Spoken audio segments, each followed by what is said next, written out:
So magandang araw, magandang hapon, magandang gabi. Depende ho yan sa time zone ng ating lugar at sang sulok tayo ng ating mundo sa mabuti tayo na kalagayan at walang sakit-sakit ang lahat. Sa mga kababayan nating OFW at mga kababayan natin na nandyan sa Pilipinas, magpalang araw sa ating lahat. Okay, so mga kababayan ko, well, nandito na po tayo sa ating panibagong episode at balitaan dito sa ating channel sa Jerabe TV na kung sa mga kababayan, pag-uusapan natin ang mga issue panglipunan at mga nangyayari sa mundo ng politika. Well, syempre, kasama niyo pa rin si Sir Ivan, ang pinakabulol na vlogger sa balat ng YouTube, pibigay sa inyo na mga totoo at mga preskong balita na kinukuha natin sa ating kapitbahay na social media. So magandang buhay sa ating lahat mga kabayan and happy Sunday sa ating lahat.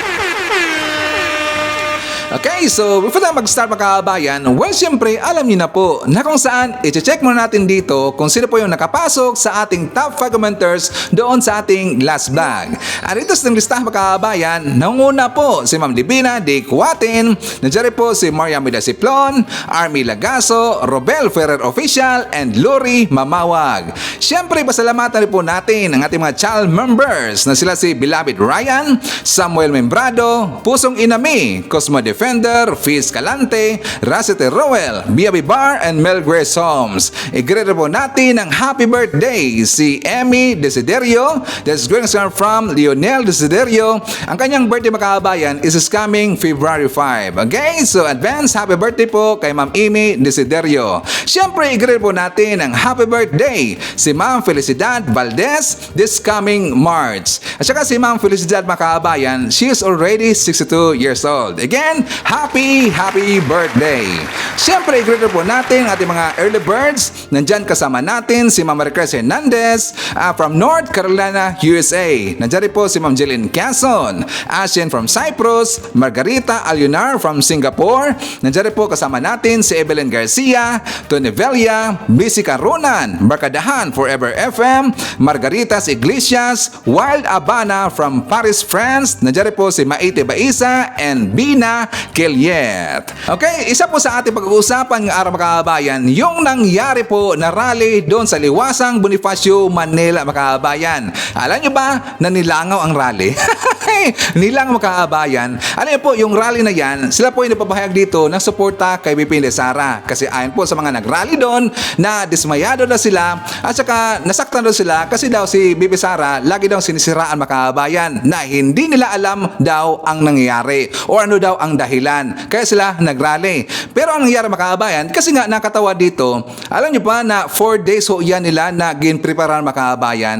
Bakit mo alam Sir Ivan? Kasi nung in-release po nila, yung poster po ng rally na yan, yung schedule na yan, gin-plug nila ni Badong Aratiles, na mga banateros, na mga alipores po ni Hitad. Sabay-sabay sila dito nag-plug mga kababayan or gin-vlog nila. Pati po yung mga ibang mga DBS na mga vlogger.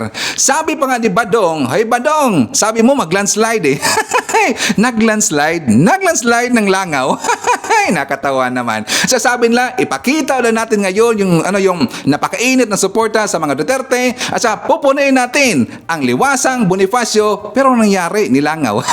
Nakatawa naman. Kaya nga, ang sarap ang asal mga kababayan. Kanina tawa ko eh. Sorry. At saka alam niyo po, ang sabi pa naman kasi dito doon po sa mga DBS vlogger, nung nakita nila mga kababayan, talagang hindi sila makapaniwala na ganun lang kadami ang pumunta doon sa rally na yon. Ngayon, meron silang palusot mga kababayan. Alam niyo ba? Ipapakita natin yan mamaya. Ngayon sa pag-uusapan po natin, ito rin nangyari ngayon sa mga Facebook page, sa Facebook page nga pala ni PBBM kasi inatake po ng taga-China mga kababayan. Yes, yan po yung nasakote ng ating DICT at saka good job nga pala sa taga DICT kasi napag-alaman dito yung inatake po ng mga hackers dyan sa China yung Facebook page or not just Facebook page, yung mga government page nga pala natin, platforms ng gobyerno natin mga kababayan, inatake rin po nila. Marami included yung Facebook page po ni BBM, inatake mga kababayan. At saka pag-usapan din po natin, ito lang nangyari dito sa, meron kasing pasabog, ito pong si Nino Barasaga, Ito po ay tungkol po kay Tevez mga kababayan. Naalala nyo ba na meron siyang in-interview na isang retired po or ex-director general ng PDEA, yung si Sebastian yata yun, nakalimutan ka lang eh. Doon po sa ilang pinag-usapan mga kababayan, included rin po doon itong estado ni Tevez at saka yung involvement niya doon sa mga drugas mga kababayan. At marami pong sinabi po yung ex-director general ng PDEA na kung saan ngayon lang natin marinig mga kababayan. And also pag-uusapan rin po natin isang DDS, Duterte supporters mga kababayan, dismayado po at talagang binarubal niya si PRRD. Kung sino yan, pag-uusapan natin yan mamaya at syempre marami pang iba. Alam niyo po si Sir Ivan, palagi ito nga pasabog every time na maglalabas tayo ng mga bagong balita dito sa ating channel. Okay, so before na magsama kabayan, well, syempre, kukumustahan ko muna kayo at saka shoutout natin ating mga pinalangga po na mga legends, ang ating mga senior citizen. Hello po, kumusta? Kumusta? I'm hoping po na nasa maayos kayo na kalagayan. Kukumustahan rin natin mga kabayan ang mga pinalangga natin na mga Marcos Loyalist. At syempre, nandyan rin po mga kababayan nating DDS all over the world. Hard to mga kababayan, lalong-lalo na. Maraming salamat sa Uniteam supporters. Evergers, thank you so much to the mga returning viewers, mga supporters to Sir Ivan, mga Sukis Ting Channel, thank you so much. At maraming salamat sa mga viewers na hindi nag-skip ng ating mga commercials. Thank you so much. At syempre, i-welcome rin po natin ang ating mga new subscribers, mga bagong pasok sa Ting Channel. Welcome to the family and thank you po for appreciating our channel.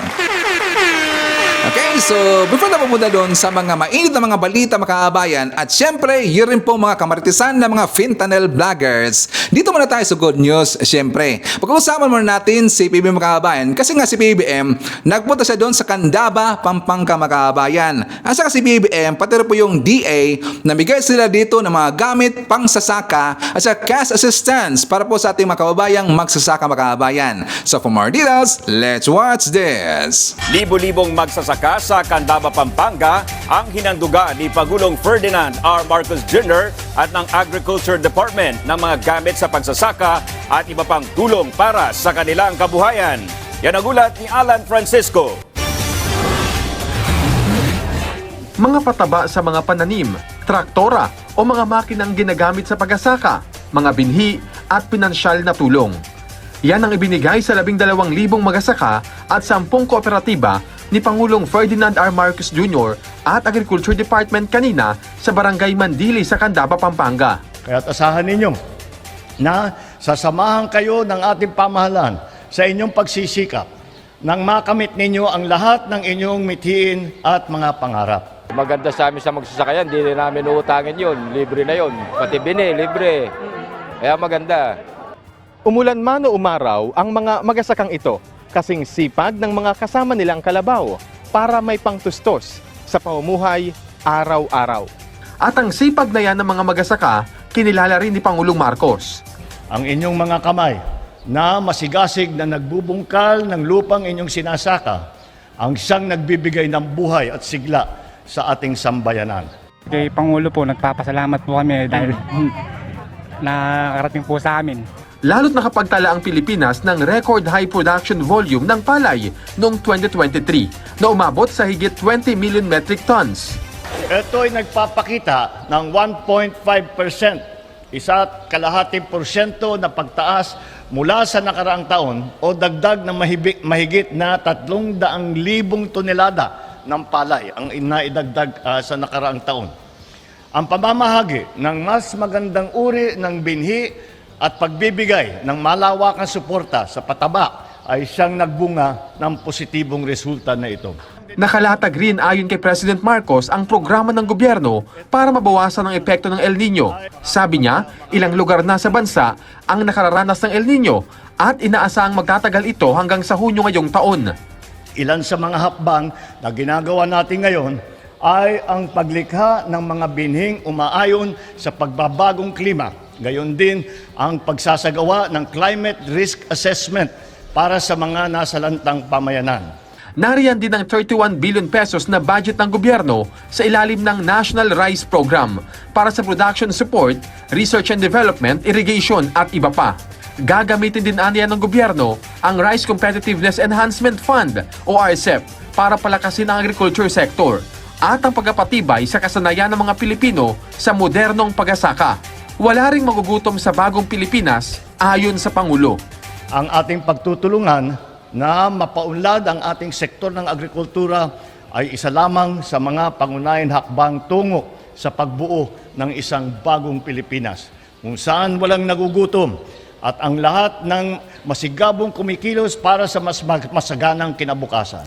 Okay, so speaking of tulong at saka pamimigay makabayan, namigay rin po ng tulong si PBBM at saka si SMR doon po sa mga nasalanta sa flooding doon sa Davao Makabayan. Alam ho nating lahat na grabe po yung baha doon, severe flooding po nangyari doon sa Davao at saka in some parts of Mindanao. So PBBM at saka si SMR namigay sila ng tulong makabayan. I think 150 yata million lahat, saka pati rin po yung mga relief packs makabayan. So maraming naghahanap ngayon sa mga Duterte na saan daw makabayan. Bakit daw nauna sila si SMR at saka ito po yung pangunguna po ni PBBM. Kaya ang ating mga government officials na nandun po sa Davao Makabayan nagpasalamat po kay PBBM at saka kay SMR. At saka babasahin ko lang po itong statement ni Attorney Migs Nograles at marami talaga. Meron pong sasampalin ito makabayan. Sabi dito ni Migs Nograles, not just talk but meaningful action. President Marcos Jr. and Speaker Romualdez, your support is making a real impact on the ground in Davao City. Thank you for recognizing the urgency and delivering genuine help. Sabi ko sa inyo, mayroong masasampal dito eh. Nasaan nga pala yung Duterte? Tsaka sabi pa dito mga kaabayan ni Representative Nelson Dayanghirang, ito ang tunay na bagong Pilipinas. Mabilis na aksyon, tunay na serbisyo. Pati rin po si Representative Chino Miguel Almario, sabi niya, damang-dama namin na nandito, damang-dama natin na andito ang ating pamahalaan at laging handang tumulong sa mga mamamayan. Ito ang tunay na diwa ng bagong Pilipinas. At sabi rin po dito ni Vice Governor Oyo Oy, in times of crisis, true leaders shine. And we are grateful to President Marcos Jr. and Speaker Romualdez for their immediate help. The cash aid and food packs are invaluable to the people of Davao del Norte, proving the solidarity can bring real relief. So tingnan nyo ang saan sarap po pakinggan ng mga ganyan mga statement makabayan. At nakikita ho natin, nakita rin po ng taga Davaoeños na tumulong talaga ang ating Pangulo, si BBM, pati rin po si SMR, at saka siyempre yung gobyerno makabayan. So dito hinahanap nila na saan daw yung mga Duterte. Saan nga pala? Hindi ko rin alam eh. Kung hinahanap niyo noon si BBM, well, hanapin rin po namin ngayon itong mga Duterte makabayan. Sila puro lang paninira, puro lang reklamo. Well, nasaan nga pala sila si Polong, nasaan dito si Baste, si FPRD? Hindi ko yata nakita makabayan. Kaya nga hinanap po ng taga Davao. So anyways, thank you so much po dito kay BBM at saka kay SMR for doing a good job. Okay? So for tayo makaabayan dito sa ating next na topic, ipapakita ko muna sa inyo ito pong announcement ng ating Philippine Tourism na kung saan ibabalik na dito yung mabibigay po ng awards doon po sa mga tourist sites or tourist destinations na will maintain po at pinaganda ng lugar na yung makaabayan. So for more details, let's watch this. Muling binuhay ng Department of Tourism ang Philippine Tourism Awards. Dito paparangalan ang mga lugar na may natatanging tourism spots at serbisyo. Kung ano ang magiging criteria sa patimpalak, alamin dyan sa ulat ni Rod Lagusad. Palakasin pa ang turismo na mahalagang bahagi ng ekonomiya ng bansa sa pamamagitan ng pagbibigay pagkilala sa natatanging tourist destinations at mga kasapi ng industriya. Ito ang layo ng Department of Tourism sa muling pagbuhay ng Philippine Tourism Awards. Sa tulong ng parangal, umaasa ang kagawaran na magbubunga ito ng healthy competition na magbibigay daan para sa pagkakaroon ng improvement o pagpapabuti ng kasalukuyang sitwasyon sa ating turismo. We hope that the Philippine Tourism Awards can also provide a stamp of approval, a measure of encouragement for our tourists to avail of these enterprises and institutions as well as destinations that we are honoring. We can only claim success in the tourism industry if we are able to uplift not just a few of our destinations, but as many as we can. That, we feel, is the essence and the purpose of what we are doing. Bahagi ng criteria ang sustainability ang pagpapatupad ng green practices. Kabilang din sa titingnan ay ang Philippinization na layong ibida ang mga bagay sa bawat tourist spots, kasabay nito ang pagbibigay diin sa pagkakakilanlan natin bilang Pilipino. Kasama naman sa paparangalan ang mga destinasyon, establishmento tulad ng mga hotel at resort, organisasyon, tourism products at maging media organizations na katuwang ng kagawaran. Bibigyan din ng pagkilala ang iba't ibang mga individual tulad ng mga tour guide na walang sawang nagbabahagi at nagsusulong sa kagandahan ng kani-kanilang mga lugar. Sa pamamagitan ng ating mga tour guides, nabibigyan ng perspective yung ating mga turista, nakikilala nila yung mga destinations natin on not just a superficial scale as far as the beach or the dive site is concerned, but really get to know the destination deeper. And through our tour guides, our tourists are given an unforgettable Philippine experience. Malaki rin anya ang papel ng mga tour guide para maikahit ang mga turista na manatili ng mas matagal at balik-balikan pa ang mga ibinibidang tourist spot. Pagkakataon rin ng programa para makilala ang mga hindi ganong sikat na destinasyon sa bansa. Kasabay nito ang pagkikayat sa traditional tourism industry players na makipagtulungan sa community-based tourism organizations at maging mga individual na makakatulong sa pagbibigay ng trabaho at kabuhayan sa mas maraming Pilipino. Bukod sa national awarding na gaganapin sa huling quarter ng taon, magkakaroon din ng regional awarding para masiguro na mapapabilang ang lahat ng lugar at walang mapag-iwanan. Libre at bukas sa lahat ang pag-nominate sa alinmang tourist destination o sino man sa tingin nyong karapat-dapat na mabigyan ng pagkilala. Pumunta lang sa website ng Department of Tourism. Yung maganda po yung plano ng DOT mga kabayan kasi nga yung mga tourist destinations, kung sino po yung namamahala doon, maengganyo kasi sila na pagadahan po ang kanilang lugar mga kabayan. Again, so good job dito sa DOT. Okay, so dito tayo sa next topic mga kabayan, yung ibig sabihin na yung mga hackers po from China umatake po sa ating gobyerno mga kabayan. Specifically, yung ating mga government platforms, pati rin po yung Facebook ni PB mga kabayan, grabe umatake sila. Pero buti na lang, ito po yung na-intercept ng ating DICT. Sa for more details, let's watch this. Binabantayan na ng DICT ang ilang website ng gobyerno, maging ang website ni Pangulong Ferdinand R. Marcos Jr. Ito ay matapos batuklasan na ilang hacker mula China ang umaatake rito. Yan ang ulat ni Noel Talakay. Tinitiktikan o minamanmanan ang mga ilang website at mga internal email ng gobyerno. Ito ang kinumpirma ng Department of Information and Communications Technology o DICT. Sa isang weekly news forum sa Quezon City, sinabi ni DICT Undersecretary Jeff IND na ang mga hacker ay nag-ooperate sa China. Isa sa mga nadiskubre at nadepensahan ng kagawaran ang website ng Overseas Workers Welfare Administration o OWA. Ayon sa DICT, napag-alaman mula sa China Unicom ang mga umatake, isang communication company na pinapatakbo mismo ng Chinese government. Hindi po ito tumuloy, pero ito po ay isang klase ng brute force attack upang i-take down ang ating Overseas Workers Welfare Administration o OWA. We were able to detect that the attackers were coming from China Unicom.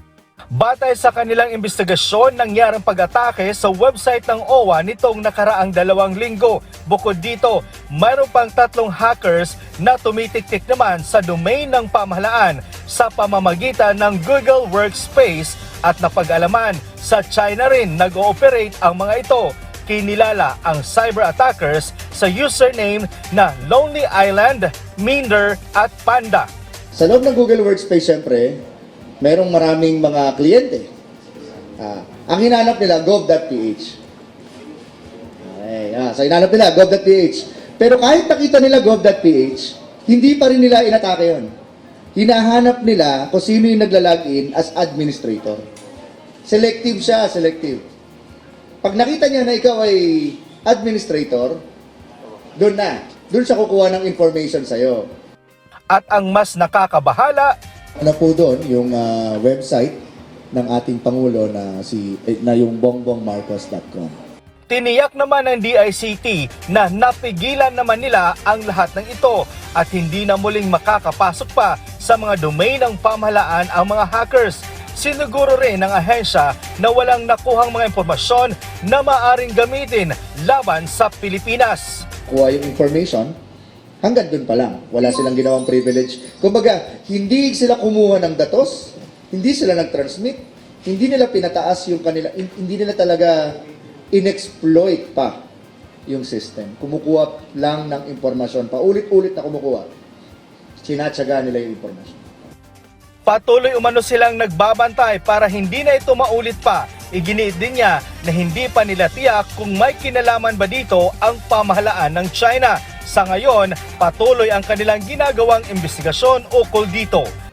Okay, so good job dito sa taga DICT, mga kabayan. Saka sana po no, sa taga DICT na huwag tayong magpakampante kasi alam ho natin yung mga hackers, mga kabayan, naghahanap ho yan at naghahanap talaga yan ng paraan para po maka-penetrate sa kanilang target, mga kabayan. Ganun po yung mga hackers. Hindi ho yan matutulog na hindi nila ma-penetrate ang kanilang gusto, mga kabayan, or magawa ang kanilang gusto. Okay? Again, good job po sa taga DICT. Grabe no, meron talagang mga tao ba na may pagka-ok ng mga utak at gusto talagang sisirain po ang bansang Pilipinas, mga kabayan. Gusto nilang sisiraan. Kasi alam naman nila, yung word po na China, mga kabayan, di ba? Yung word na China, malapit na po itong malampasan ng Pilipinas, mga kabayan. Or baka nalampasan na nga pala, di ba? Kasi nga ang Pilipinas ay, ayon po sa report po the other day, ang Pilipinas is a fastest growing economy na ngayon, mga kabayan. Tsaka, next po sa Pilipinas ay ang China. So, ang pinakauna, mga kabayan, and I think yung Vietnam yata yun, nakalimutan ka lang eh. Then, pang second ang Pilipinas, after yung China. So, nalampasan po yung China, mga kabayan. Kaya siguro insecure eh. Gustong sirain ang Pilipinas. So anyways, ito na. Punta na tayo sa sa rally na ginawa po doon sa Liwasang Bonifacio, mga kabayan, na kung saan talagang nilangaw po. Mas marami pa nga yung revolto doon kaysa mga nagpuntahan ng mga rallyiste, mga kabayan. So before ko magbigay natin dito ng ating opinion, kasi nga alam nyo, nagpalusot lang po dito yung mga vlogger, ito daw ang rason kung bakit maliit lang daw or ilan lang daw yung nagpuntahan doon sa rally, mga kabayan. So for more details, let's watch this. Ang nangyari po ngayong gabi po, nagtawag po ako ng suporta po kay VP Sara dito sa lungsod ng Maynila, dito po sa NCR. Kasi po alam naman po natin na sa Davao City po, mainit na po ang suporta kay VP Sara. Kami naman po mga taga Maynila, so ipinakikita lang po namin sa kanya yung mainit pa rin po naming suporta sa kanya. Sir, nagpahayag po kayo ng pagkadismaya dahil sabi niyo kanina patuloy na sinisiraan, binabati ko si Vice President Sara Duterte. Ano po ang masasabi niyo dito? Opo, doon po kami nasasaktan. Hindi naman po dahil kami po ay nagsisipsip o ano pa man. Kaibigan po namin kasi si VP. At bilang po kaibigan, masakit po na nakikita mo yung kaibigan mo, nagtatrabaho po ng tama, wala pong masasamang sinasabi, pero araw-araw po segundo siyang sinisira ho ng ibang mga tao na hindi po namin malaman kung saan po nanggagaling yung galit po na yun sa kanya. Ano bang panawagan ninyo, sir, doon sa patuloy na naninira o mano kay Vice President Sara? Opo, ang panawagan lang po namin, magkaisa muna po tayo. Tigilan na muna po natin yung pagkakawatak-wata kasi nakakaawa po yung bayan po natin. Marami pong nagugutom, marami pong hindi makakain ng 3 beses isang araw. Ang panawagan lang naman po namin, magkaisa tayo kasi tayo po yung nanalo. Tayo po yung unity team. Tayo po dapat yung magkakasama. Pero parang lumalabas po ngayon, parang oposisyon na po kami. Parang kaaway na po kami. Kaaway na po si VP Sara. Ang kinalulungkot ko bilang kaibigan po ni VP Sara, bakit po ba, ano po ba ang galit sa kanya? Ba't po siya araw-araw sinisira? Kung sa 2028, sabi nga po niya, ilabas niyo na po siya sa listahan. Kung yun po ang threat, hindi po siya threat, kundi kasama po natin si Sara sa pag-unlad, kasama po ni Pangulong Marcos. Kasama niya po kami, magkakasama, tayo po ang unity. Sir, ano kayong mangyayari if ever na patuloy pa rin ang paninira? Ano po ang maaaring gawin po ninyo? Ako, personal, patuloy pa rin ang sigaw ng suporta sa kanya. Magtutuloy-tuloy pa rin ito. At ipakikita pa rin namin sa kanya na hindi lang sa Davao City o sa Mindanao ang suporta sa mga Duterte, kahit dito sa lungsod ng Maynila, kahit dito sa NCR, sa Luzon, kahit na nandito rin yung mga naninira sa kanya, mas marami po yung nagmamahal sa kanya. Okay, so sasagutin natin ang makabayan. Sabi niya, hindi daw nila alam saan nanggaling yung ang galit daw na ibang tao kung bakit daw sinisiraan si VP Sara. Well, ang dapat sisihin lang dito, yung si Aling Maliit, mga kabayan, Di ba? Doon naman kasi yan nag-umpisa kay Aling Maliit. Problema kasi dito ni BP Sara, naikinig kasi doon kay Gloria Macabayan. Hanggang itong si BP Sara, naglabas po ng word na tambaloslos, doon kasi yan nag-umpisa. Hanggang nagbangayan na yung mga Marcos supporter at saka yung mga DDS. Pero para sa akin at saka para sa amin, at marami pa rin po kami mga vlogger na gusto talaga namin ng unit team. Di ba? Lagi ko sinasabi dito na ang purpose po ng ating channel dito, gusto ko magka-unite lahat Makabayan. Kaya nga, supportado natin dito yung Marcos at yung Duterte kasi gusto na Sir Ivan magka-unite lahat. Yan naman talaga ang kay Makabayan para para unlad dito ang Pilipinas. 'Di ba? So ang dapat sisihin dito talaga itong si Aling Maliit at saka si FPRRD Makabayan. Walang problema ho sa amin kaming mga Marcos supporter, yung mga Marcos loyalists na maka-unite lahat, pero ang dapat sisihin dito yung pong mga Duterte kasi sila yung una dito nag-shots fired Makabayan. Si FPRRD, sinisiraan niya si BBM. Well, sino ba dito ang hindi magalit? Sino ba ito ang hindi masaktan na inukusahan niya ng hindi maganda at saka hindi po yung ginawa ni PBB Makabayan, di ba? Okay, so ipapakita ko muna sa inyo ang kanilang palusot Makabayan kasi nga sila ay nahiya talaga dito yung mga DBS vlogger, sila si Badong, yung mga banateros, nahiya sila kasi nga iilan lang naman ang puntahan doon sa rally po para kay Sara Duterte Makabayan. So for more details, let's watch this. Ipaliliwanag ko mamaya ho yan tungkol po dyan sa rally. Dyan po sa rally po na naganap. Dyan po sa Liwasang Bonifacio. In fact, kaya hindi po ako nanawagan, under the office of the Vice President, pina-stop po yung rally na yan. Kaya ko konti po dumalo. Yan totoo ha. Yung pong nangyari po dyan sa Liwasang Bonifacio, I received a message from the coordinators from the office of the Vice President, which is pina-stop po nila yun pong wag na po sana silang mag-rally dyan sa Liwasang Bonifacio. Yung po ang totoo, kaya hindi po ako pumunta. Kaya hindi ko na rin po pinanawagan. Okay? Anyway, karapatan naman po nila yung mga pumunta ron. Ang punto naman po natin mga kabayan, to be honest, kausap ko si Rush Paras, si Congressman Paras, former Congressman Paras, tumawag po sa akin. Ang sabi niya, disgusting. Kumbaga, parang ang dating ho, tingnan nyo, binabash na po tayo ng mga kalaban. Akala ko ba, kapapasok lang itong Pulawan, lintik na Pulawan na to. Ito ho yung sabi ng Pulawan, Ang sabi ho ng Palawan, kaya busit na busit ho ko dyan, ito ang pagkakasabi ng lintik na Pulawan. Padasal para kay Sara Duterte, Nilangaw. Mantakin ho ninyo, 32 million voters. Pero hindi ko kinokontra ho yung ginawa ng mga voluntary lang naman kasi yan. Okay. Kasi sabi ko ho mga kabayan, ito yung pong atin, hindi po yun pinatigil po yun kasi bakit? Kaya pinistop po yun kasi meron po mga susunod na mga malalaking rally na gaganapin. It regards po dyan po sa Cebu,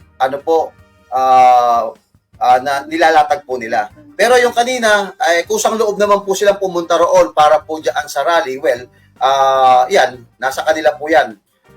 Pero sabi ko nga ho, para sa akin, wala naman tayong dapat ipagsigawan para kay Inday Sara Duterte. Unang-una, hindi naman po siya tinanggal sa Department of Education. At wala naman pong threat. Sabi ni Ray Ortega Jr., Nilangaw, sabi ni Badong, mag-landslide sabi niya, ayan. O kita nyo, binabanatan ho tayo ng mga binabanatan po tayo ngayon ng mga Pulawan. O asan ba yung mga 32 million na voters, di ba? Yan ang magiging problema natin. Hindi ko sinisisi yung organizer, pero hindi ko kasi makuha yung tema eh. Bago ko kasi mag-organize, alamin mo muna natin kung ano ho yung tema na pag-uusapan doon sa rally. Sino-sino ang magiging guest speaker, sino-sino yung mga darating, ano ba tong pinaglalaban natin dito? Di ba? Hindi yung basta sugod tayo ng sugod, naisipan natin mag-rally. Okay, so siya nga pala, thank you so much na nag-forward sa atin ng mga videos makabayan. Yung mga clippings, yung mga balita po na videos na ipinapakita ko dito, fin-forward ho yan ng ating mga viewers makabayan. So thank you so much. At saka ramdam na ramdam ko talaga ang inyong napakainit na suporta dito sa ating channel. Thank you so much. Okay, so yung pong vlogger na yung makabayan, siya po si Brothers Travelers yata ang pangalan niya. Nagsinungaling ang gonggong, sabi niya hindi siya nanawagan dito at saka ayun ang palusot nila na ayon daw ni Maras pa yon, kalimutan ko lang, basta may Ras na name na yan daw ay pinastop daw yung rally ng Makabayan. May nag-message sa kanya. Looks pamilya Makabayan, may nag-message parang sihitan lang May nag-message sa ating puting ahas, yung ganon, pinastop daw yung rally na yan, kaya walang masyadong nagpuntahan ng Makabayan ng palusot. So kung if ever na maraming nagpuntahan doon na mga supporter po ni Bibi Sara Makabayan, do you think sasabihin nila yan? Di ba? Sinungaling talaga Aside pa po doon sa mga banatiros, nila ni pamansang loyalista, sila si Badong, at saka itong pati rin po itong si Travelers, na nawagan sila na puntahan daw yung rally na yan. Pero ano nangyari? Nilangaw Makabayan. Bakit? Kasi itong basa ko dito. Ito po yung tungkol kasi sa nangyari na, di ba, merong statement na labas po si FPRD na gusto nilang humiwalay na sa Pilipinas. Di ba gusto nilang magbukod Makabayan or maging independent daw na country? Or country bang tawag niyan? Di ba gusto lang humuwalay daw sa Pilipinas? Sa statement na yon, marami talagang hindi natuwa dito kay FPRD Makabayan. Yes, totoo yan. Aside pa po doon sa mga taga-Davao po, na mga mamabatas, mga government officials, sa BARM, siyempre yung BARM Makabayan, ang Bangsamoro, napakatagal nila na ipinaglaban dito, talaga pinaglaban nila dito yung kapayapaan, at meron ng kapayapaan sa Mindanao, ipapasok na naman ang problema dahil dito kay FPRD Makabayan. Kaya nga maraming galit dito. Kaya nga, ang part po dito sa Luzon, part po dyan sa Visayas, talagang dismayado sa mga Duterte ngayon. Nasira po ang pangalan ng Duterte dahil po kay FPRD Makabayan. At saka itong si Bibi Sara, honestly, sa totoo lang po, nadamay lang po si Bibi Sara. Kaya walang nagputahan doon sa rally, doon sa Limasawang Bonifacio Makabayan. Kasi nga, ulitin ko lang po dito, marami pong nagalit sa mga Duterte. Di ba? Hindi kasi maganda ang ginawa dito ni FPRD, so nadamay po si Bibi Sara Makabayan. Okay? So aside from that, pati po si Bintolfo, si Bitag Makabayan, nagalit rin po kay FPRD. So for more details, let's watch this. Itong si dating Pangulong Rodrigo Duterte nagpahayag na ihiwalay na ang Mindanao. Naloko na. Nang nakapagtataka mga boss, PRRD, may tanong ako sa iyo. Can I ask you a question? Bakit ngayon mo lang naisip to? Bakit hindi mo isinagawa nung panahon ng termino mo? Marami ka mga chiwari-wari-wap. At bakit ngayon sa panahon? Itong si BBM. Ba't ngayon po lang naisipan? Bakit ngayon ka lang? At hindi nung iyong panahon sa termino mo. Well, may nagsabi, derechahan na. At nanggaling na rin ito, if I'm not mistaken, sa bibig ho ni PRRD, ito raw sakaling dumating ang ICC at aarestuhin itong si Digong, si President Duterte, safe siya sa Mindanao, independente. Sa tulong ng kanyang amigo na si Pantaleon Alvarez, na siyang nagsusulong ng sinasabing Independent Mindanao. Katapat ito. Parang kapareho rin, inisyatibo rin to. People's Initiative din. Napapayag yung mga tao. Kayo ba dyan sa Mindanao? Papayag ba kayo ihiwalay sa Luzon sa Visayas? Sige nga. Walang pinagkaiba. Kung may PI dito sa Luzon, nagawa nito mga lus-lus boys ni Tamba sa Kongreso, abay, meron din Topak boys.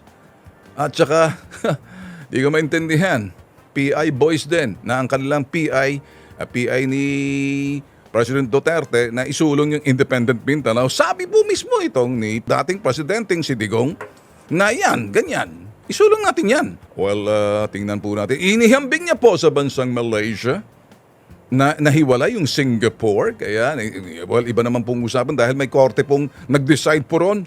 Ito naman si PRRD. Bossing, unsa man nahitabo sa imo? Adiha, bye. Oy, sumana yan. Gakomedya ka ba o gabinuang ka? Nagbibiro ba to? Nagbibirong parang totoo. Talaga to si PRRD. Totoo nga talaga. Nagbibiro. Birong totoo. Hindi nga. Biro lang O mga taga Mindanao, hindi na biro to. Isipin nyo na maigi. Gusto nyo bang ihiwalay kayo sa Luzon, sa Visayas? Abay, kawawa naman kayo. Baka kasi karamihin sa inyo, hindi nyo gusto. Dapat, sabihin nyo na. Maling-mali itong ginagawa ni PRRD. Kung totoo mang, itong hakbang na ito ni PRRD or sinusubukan niya lang magbiro, hindi po nakakatuwa ang biro na to. Ang nakakalungkot po rito, yung pong kapatid ng Pangulo na si Amy Marcos, pumapanig po roon kay Duterte, kay Sara, at parang biglang nabuo yung pamilya ng Duterte. And dating di nag-uusap yan si Sara at si PRRD. At biglang nabuo na parang united sila as family. At si Senator Bongo dati hindi malapit kay Sara at ngayon sinusuportahan niya. Ganon din si Pantaleon Alvarez na pinatanggal ni Sara nung termino ng kanyang tatay na umalis maging speaker, napasok sa GMA, na parang ngayon sama-sama sila. Ano pong nagdulot dito? Sila po atang nag-unity. Ngayon, para sa aking mga bossing, mahalaga rito ang ating Pangulong si BBM. Umasta, magdesisyon.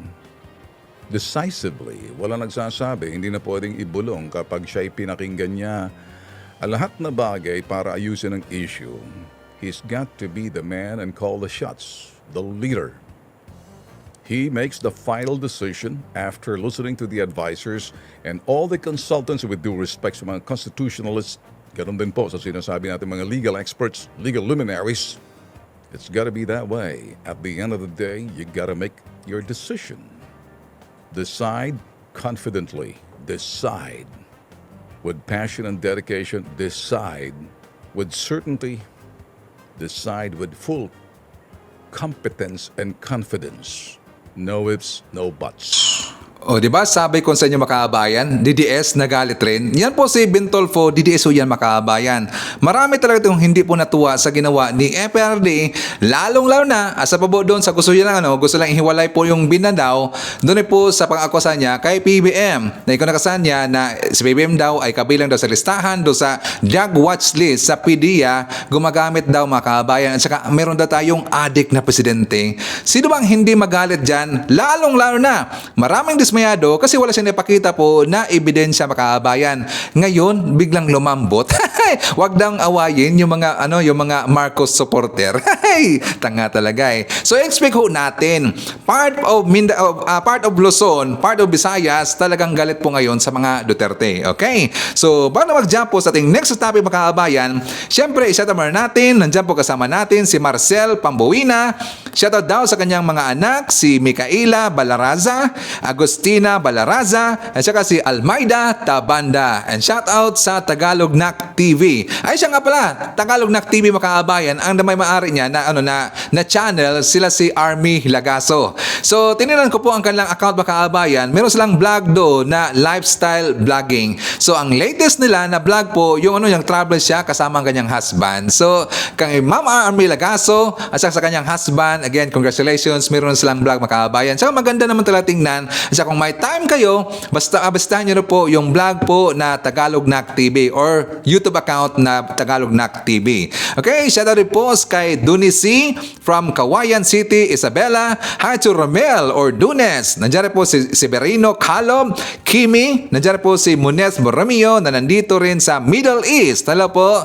Hi to Ribaya Edith. Nandiyan po si Gemini Vlog. Shoutout rin po natin si Robert Simblano, Richard Ugay, Ophelia Neri, Teresita Tumaliwan, Molly Bautista, Dart Ren. Nandiyan po si Rales Carlinga, and hi to Teresita Bihasa, Teresita Makarayan, Ulysses Zeus. Hi to Meli Giniso, biyahe ni EJTV from South Korea. At shout out po kay Lorna de los Santos from Brunei. Okay, so makaabayan ko, papakita ko sa inyo yung vlog ni Nino Barsaga kasi meron siyang pasabog dito, tukol po ito kay Tebes makaabayan.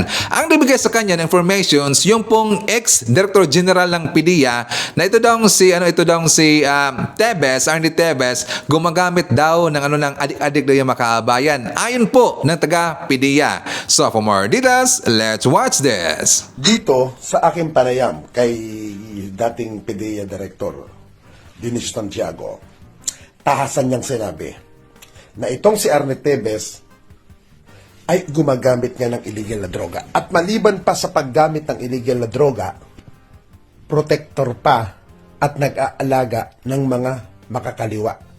Ibig sabihin, yung mga taong labas na tinatawag na New People's Army. Pero isang politiko, yan ang nakakatakot eh. Kaya malakas ang loob ni Tevez na dahil nga may mga private army. Kita nyo naman ang nangyayari sa kanyang lalawigan. Patayan.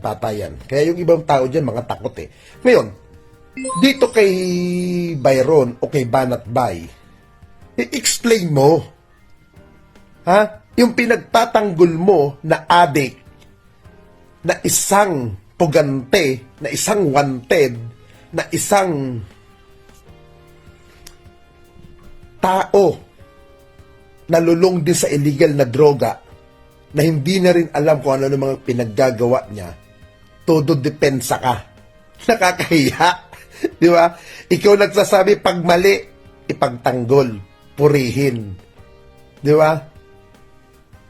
Di ba? Ngayon, yung ipinagdedepensahan mo, adik, kauri mo ba, Byron? Buki ng ina mo? Kaya pala parehas kayo ng utak kasi nga parehas kayong ng pag-iisip, mga putang ina ninyo. At doon sa mga defender na todo depensa kay Tevez, yan, i-explain nyo. Gumagamit ng illegal na droga. Mahirap ribatan yan. Ang na mismo nagsabi, dating PDEA chief at dating chairman ng Dangerous Drug Board. At take note, under Duterte administration yan. Si Dinis Santiago na naging chairman. Ako, ang dami niyang pinangalanan ng mga mayor, politiko, pero ni isa ni wala siyang naipakulong o napakonvict tungkol sa mga pinangalanan niya sa drugs.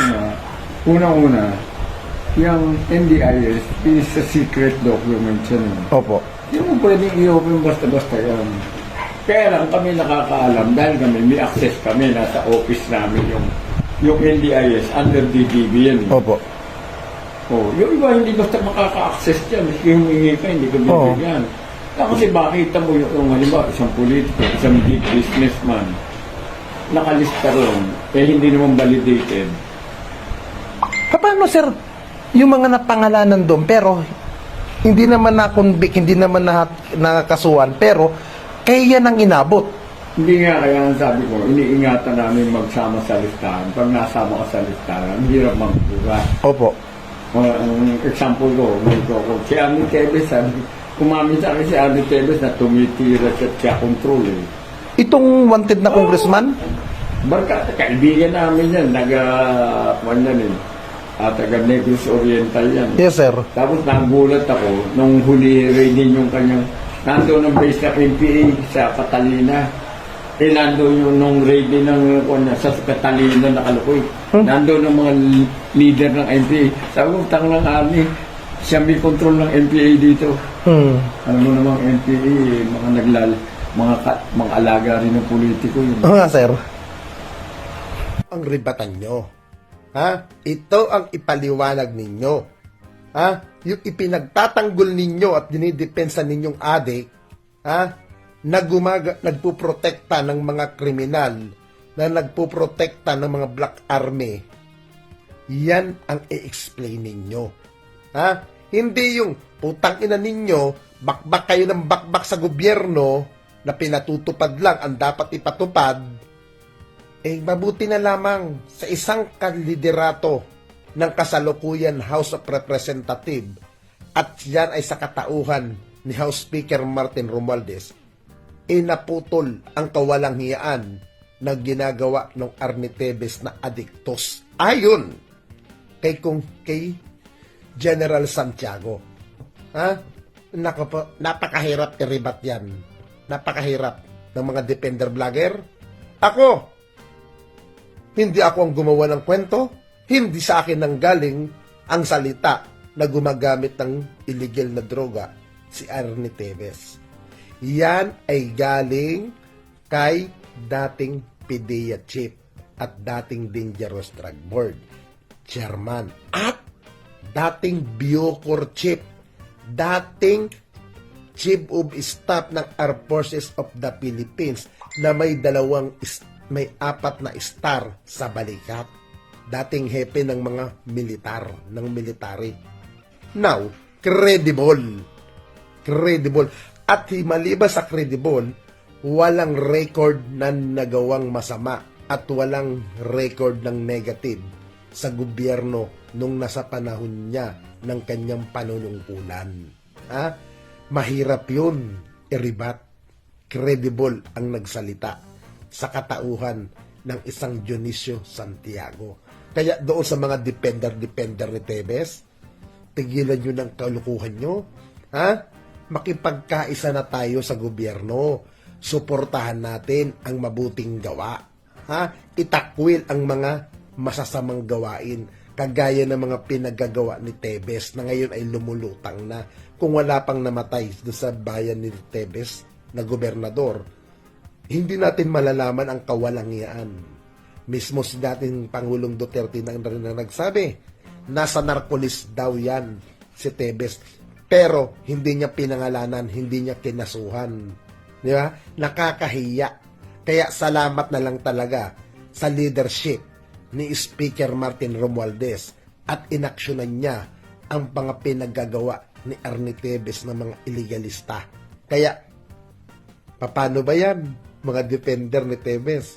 Magjakol na lang kayo, puki ng ina ninyo. Okay, so kasama rin po natin makaabayan. Nandyan po si Lorna de los Santos from Brunei, Estrelleta Sarmiento. Hi to Ryan World Begins from Virginia, USA.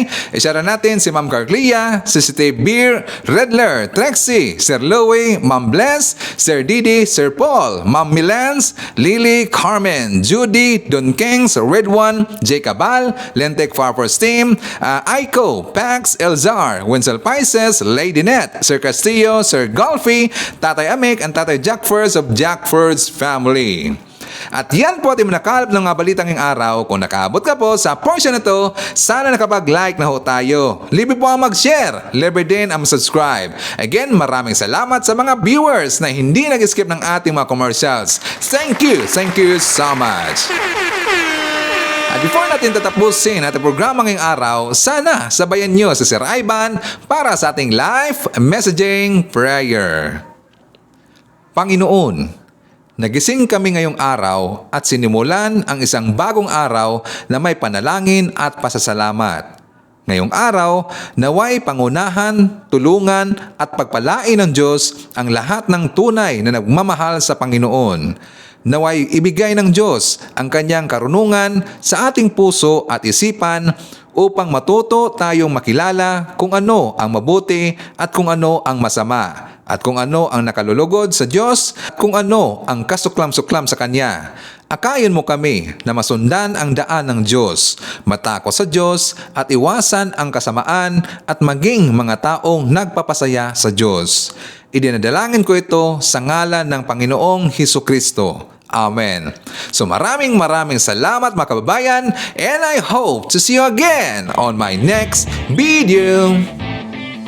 BBM Sara! BBM Sara! Pagkakaisa patungo sa ginhawa. BBM Sara! BBM Sara! Para sa kinabukasan naming mga bata. BBM Sara! BBM Sara! Walang imposible na kapag nagsama-sama. BBM Sara! BBM Sara! Ang presidente at ang bisi na mahal ang